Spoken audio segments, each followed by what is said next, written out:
Welcome to the podcast, Let the Prophet Speak. Today we continue our study of Shmuel Bet. That's the second book of Samuel. We are in chapter 1. We will complete chapter 1 today. In the beginning of chapter 1, we read of how the news of the death of Saul, of Saul, and Jonathan and Jonathan, and the defeat of the people of Israel at the hands of the Philistines at Har Gilboa, how that news arrived to David and his men who were in their town of Ziklag. Now that news arrived, today we are going to read the lamentation, or the dirge, or the song of lament that David sang in memory as he mourned over the deaths of Saul and Jonathan and the people. Several remarkable things about this. Number one, this is us being introduced for the first time to David as a singer, as a poet. In this case, over a particularly sad event. This is the David that we are more familiar with from the Psalms. Until now, we have seen David in many of his other manifestations as a military leader, as a leader of his group of men, and we've seen his modesty. We've seen his desire for a peaceful transition. We've learned many things about his personality and who he was. Now, we were introduced to his abilities in song and his playing of musical instruments, his sweet voice, etc. But now we are being introduced to him as a singer and a composer of poetry. So that this is the first time we're introduced in the text to that aspect of who David was. Vayikonein, this is verse 17, Pasuk Yud Zayin. Vayikonein David es hakino hazos al Shaul v'al Yehonasan beno. David lamented this lament, or sang this dirge over the deaths of Saul and his son Jonathan. Vayomer, and he said as follows, right?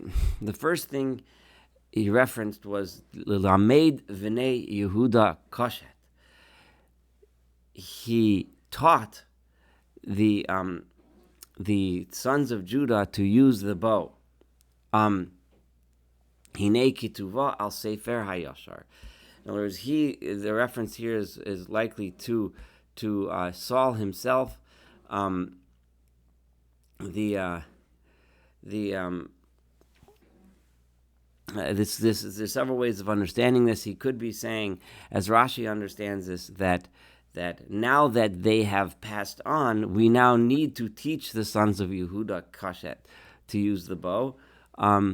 Or it could mean that this was what Saul and Jonathan, those leaders, did when they were alive, because they led them at war. That would be another way of understanding that. Hinei Kisuva, in other words, what they have done is written in the Sefer HaYashar, the Book of the Upright. The Sefer HaYashar was referenced on one other time, and that was in Yehoshua. And at the time we discussed a little bit about what the Sefer HaYashar is. The traditional commentaries, the traditional rabbinic commentaries, consider the Sefer HaYashar to be a reference to the Torah, the book of Moses, most specifically to the book of Genesis. We brought other opinions there that explain that the Sefer HaYashar actually referred to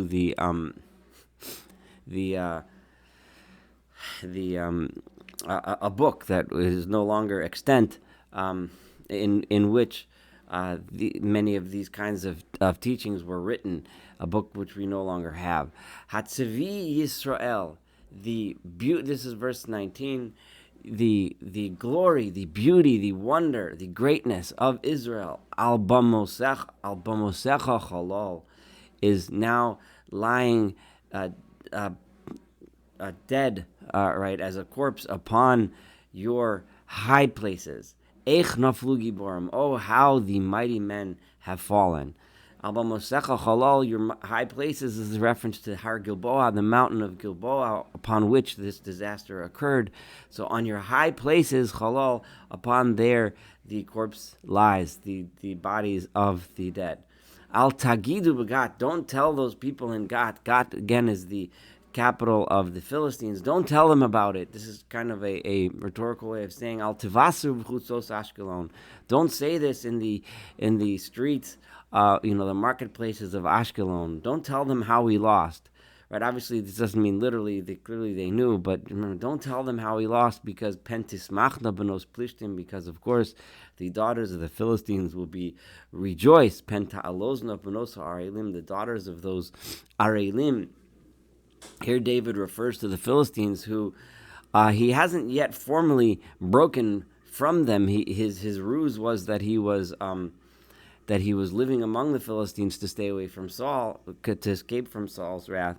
But now he doesn't need them anymore. So now he openly refers to the Philistines as the Arelim, the uncircumcised ones, which is obviously a derogatory way of referring to the enemies.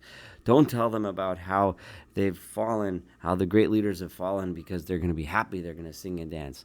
Hare Vagilboa. This is a kind of a poetic way.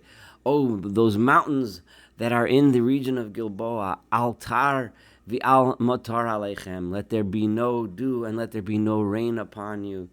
Usedei tirumos, and let there be no lofty or uplifted fields of of bounty, of fields that produce a lot, which would be a sedei truma, a field from which we can derive benefit from.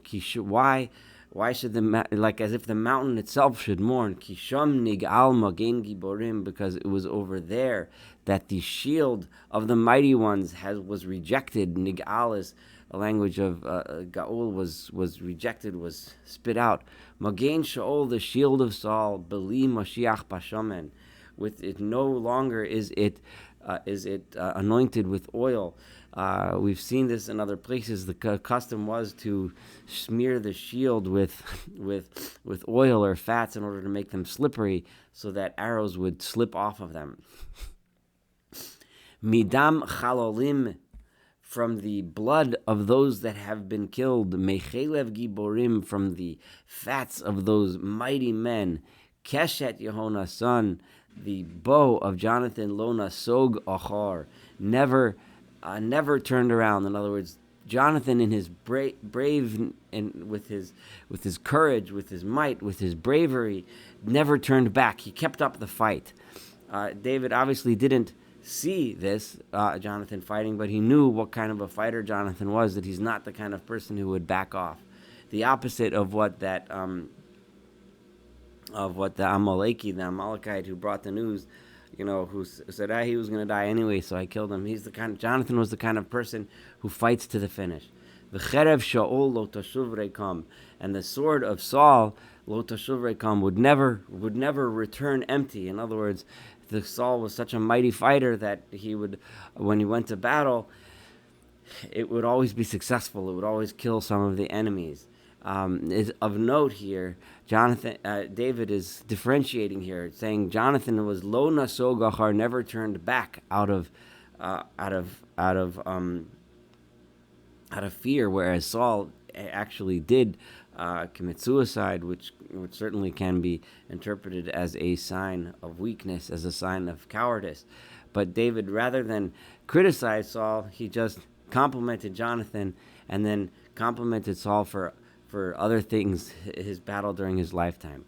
Shaul v'Yonah, son, and this is remarkable because he's praising Saul, who of course, as we know, persecuted him terribly, but now he's gone, and David, rather than knowing that he is destined to become the king and take over the kingdom from Saul, he doesn't want to denigrate his predecessor and say, "Oh, my predecessor lost. My predecessor was a loser." If you look at some leaders that are much more arrogant than David was, they criticize their predecessors and constantly talk about them as if they were nobodies, as if they were terrible, as if they were, you know, and I'm the greatest, I'm going to be the greatest. David did not want to portray that kind of transition. David wanted to portray his predecessors as great, as beloved, and that he is continuing on in their tradition, even though it was clear and obvious to everyone that David and Saul didn't exactly get along very well with each other, and Saul certainly did not treat him that well. But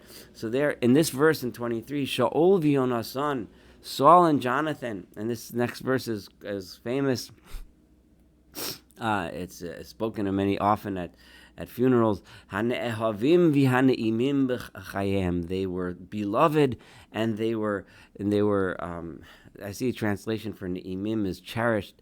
Ne'im is they were sweet. They were people that everyone honored and cherished and loved b'chayim when they were alive. Uv'mosam lo nifradu, and in their death they did not part ways. They did not separate. They stayed together until the end.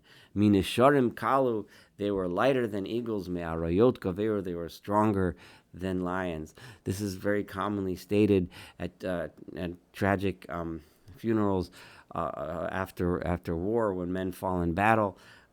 This phrase is often stated and became famous, and are originally spoken by David right here in this verse 23.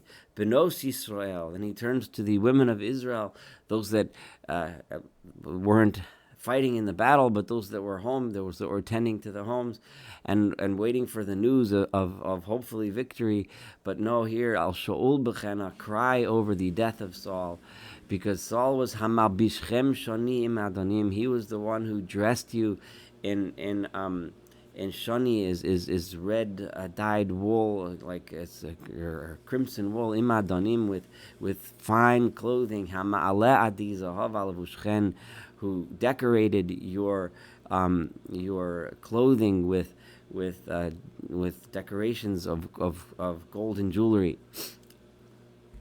In other words, because and in their victories in war, they brought home riches and wealth for you, so mourn over them. Eich naflu giborim. This is also a phrase that's repeated often in times of suffering, in times of death, most specifically of soldiers. How is it that such mighty men have fallen? Betoch hamilchama, at war. Yehona's son, Jonathan, al bamosecha cholol. Your corpse is lying in the high place. Of course, this is referring to the high place of Har Gilboa, Mount Gilboa. Tsar li alecha. It is so difficult for me. I cry for you. I weep for you. I feel so much pain over you, Achi Yonasan, my brother Jonathan. Here David makes it more personal. First he talked about the king more. Here he's focusing more on his personal pain of losing his beloved friend, Achi Yonasan, my brother Jonathan. Na'am tali ma'od, you are so dear to me, so sweet to me, so beloved to me. Niflata ahavotcha li, your love, in other words, the love that existed between us was wonderful. Niflata is a word that its pella was wonderful beyond words to me. That love that we had between us, me'ahavat nashim, it was even more beautiful, more wonderful, more powerful, more solid than the love that one has for a woman. And David is here lamenting the deep love, the deep bond that existed between him and Jonathan. Eich naflu giborim. Again, this phrase repeats itself. Oh, how is it that such powerful men have fallen? Vayovdu klei milchama. And those that were the tools of war, in other words, these were the people that fought the war. They were the tools by which the people of Israel defended themselves against their enemies. They have been lost. They are gone. This concludes this chapter, and this concludes the lamentation, the dirge that David sang over the death of Saul and Jonathan. There's many remarkable things about this: the beautiful poetry, the language, the poignancy of these words, the depth of these words that ring to this day. And these are words that have become part and parcel of the general culture of humankind when one mourns those that are lost, most specifically those that were lost while defending their people in battle. Another remarkable point to be pointed out here is how David, upon the death of Saul, did not rejoice in his death of his enemy, did not portray himself as better than the one who preceded him, but he chose to honor him for the accomplishments and achievements that he did achieve during his life, most specifically the achievements of Saul in achieving security for his people and defending his people in battle against their enemies.